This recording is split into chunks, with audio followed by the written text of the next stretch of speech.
ห้วงฝัน10 ปีที่หลงลืมบรรยากาศสองข้างทางช่างเขียวขจีทอดตัวยาวสุดลูกหูลูกตาทิวเขาโอบล้อมราวกับจะปกป้องครอบครัวเล็กๆนี้ไว้ในอ้อมกอดที่แสนอบอุ่นพ่อแม่และลูกชายทั้งสองคนกำลังเดินทางไปยังจุดหมายที่ไม่มีใครเอ่ยชื่อจนกระทั่งรถคันงามจอดสนิทลงณสถานที่แห่งหนึ่งที่บรรยากาศรอบตัวเปลี่ยนไปโดยสิ้นเชิงเบื้องซ้ายคือศาลเจ้าขนาดใหญ่ที่ตั้งตระหง่านอย่างเคร่งครึมส่วนเบื้องขวาข้ามฝั่งถนนไปกลับเป็นบ้านร้างสองชั้นสภาพทรุดโทรมที่ดูราวกับซากศพของสถาปัตยกรรมชั้นล่างเป็นปูนเย็นชืดส่วนชั้นบนเป็นไม้ผุพังที่ส่งเสียงเอียดอาดตามแรงลมด้วยความอยากรู้อยากเห็นทั้ง4 คนเดินข้ามฝั่งไปสำรวจบ้านหลังนั้นตัวพี่ชายแยกตัวเดินอ้อมไปทางหลังบ้านทิ้งให้น้องชายและพ่อแม่อยู่ที่บริเวณมุกหน้าบ้านเพียงลำพังกรีดเสียงกรีดร้องโหยหวนของพ่อและแม่ดังฉีกฉากความเงียบพี่ชายใจกระตุกวูบเขารีบวิ่งสุดฝีเท้ากลับมาที่หน้าบ้านแต่กลับพบเพียงความว่างเปล่าน้องชายหายไปไร้ร่องรอยมีเพียงเสียงกรีดร้องที่ยังคงดังระงมมาจากภายในตัวบ้านที่มืดมิดทันทีที่ก้าวพ้นธรณีประตูบรรยากาศภายในกลับต่างจากที่เห็นภายนอกอย่างสิ้นเชิงมันทั้งวังเวงหม่นหมองและว่างเปล่าเกินกว่าจะเป็นบ้านคนเสียงร้องของพ่อแม่ดังมาจากชั้น2เขาโถมตัววิ่งขึ้นบันไดไม้แต่หน้าประหลาดยิ่งเขาวิ่งบันไดกลับทอดยาวออกไปราวกับจะไม่มีวันสิ้นสุดเมื่อก้าวพ้นขั้นสุดท้ายเขากลับพบว่าตัวเองยืนอยู่ในมิติที่บิดเบี้ยวห้องชั้น2กว้างขวางเป็นทางยาวรูปสี่เหลี่ยมที่ลึกจนสุดสายตา2 ข้างทางมีประตูเรียงรายนับไม่ถ้วนเสียงกรีดร้องเงียบพ่อแม่หายไปแทนที่ด้วยเสียงประตูนับ10 บานที่ปิดกระแทกดังปังปังปังพร้อมเสียงครางครวญอย่างทรมานจากเบื้องหลังบานไม้เหล่านั้นบันไดที่ขึ้นมานั้นหายไปท่ามกลางความมืดมิดร่างสูงใหญ่กำยำปรากฏขึ้น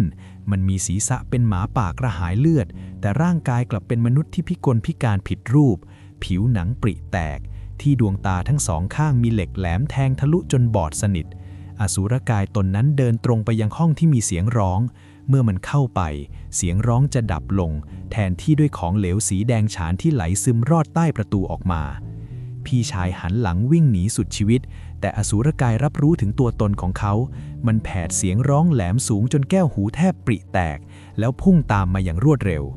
ในจังหวะที่หัวใจจะหยุดเต้นแสงสีขาวสว่างจ้าก็ปรากฏขึ้นพร้อมทางลงบันไดปริศนาเขาไม่รีรอกระโดดลงไปทันทีตุบร่างกายกระแทกพื้นอย่างแรงแต่นี่ไม่ใช่ชั้นล่างของบ้านมันคือถ้ำมืดที่อบอวลไปด้วยกลิ่นอายแห่งความตายเสียงโหยหวนดังสะท้อนไปมาเมื่อเขาสังเกตผนังถ้ำดีๆเขาก็ต้องช็อกจนแทบเสียสติเพราะนั่นคือใบหน้าของมนุษย์ที่ร่ำไห้ถูกฝังทั้งเป็นอยู่รอบผนังถ้ำนี่หนูจะทิ้งพ่อกับแม่ไปเหรอลูกอสูรกายหัวหมาป่าร่างพิการยืนอยู่เบื้องหลังมันพูดซ้ำๆด้วยน้ำเสียงที่พยายามจะเลียนแบบพ่อและแม่พี่ชายสุดตัวลงพนมมืออ้อนวอนแสงสีขาวสว่างขึ้นอีกครั้งเป็นเกราะป้องกันชั่วคราวเขาเหลือบเห็นหลุมอากาศด้านบนจึงพยายามปีนหนีในเสี้ยววินาทีที่กรงเล็บของอสูรกายจะคว้าข้อเท้าเขาไว้ได้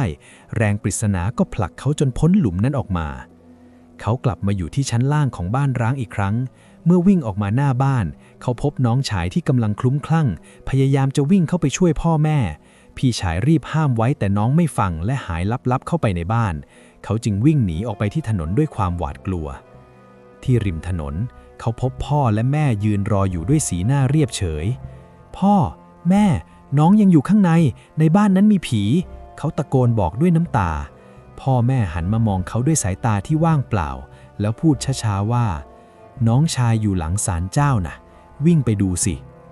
ด้วยความสับสนเขาเร่งฝีเท้าไปที่หลังศาลเจ้าแต่สิ่งที่พบกลับไม่ใช่คนมันคือหลุมศพเขาพยายามมองหาน้องชายจนสะดุดล้มลงหน้าป้ายหลุมศพแห่งหนึ่งและเมื่อเขาอ่านข้อความในป้ายนั้นโลกทั้งใบก็พังทลายลงต่อหน้าภาพข่าวเมื่อ10 ปีก่อนผุดขึ้นมาในหัวครอบครัวแสนสุขถูกชายคลั่งยาบุกแทงดับคาบ้านพ่อและแม่เสียชีวิตคาที่น้องชายพยายามช่วยจนถูกแทงบาดเจ็บสาหัสส่วนพี่ชายที่ไปเรียนต่างประเทศ หายตัวอย่างไร้ร่องรอยหลังจากทราบข่าวร้าย เขาทรุดลงกับพื้นหัวเราะทั้งน้ำตาด้วยความสิ้นหวัง ถ้าวันนั้นเราอยู่เรื่องแบบนี้คงไม่เกิดขึ้น โยมปล่อยวางซะเถอะเสียงทุ้มต่ำและเปี่ยมด้วยเมตตาดังขึ้นจากทางด้านหลัง โยมเล่นบทนี้ซ้ำไปซ้ำมา10 ปีแล้ว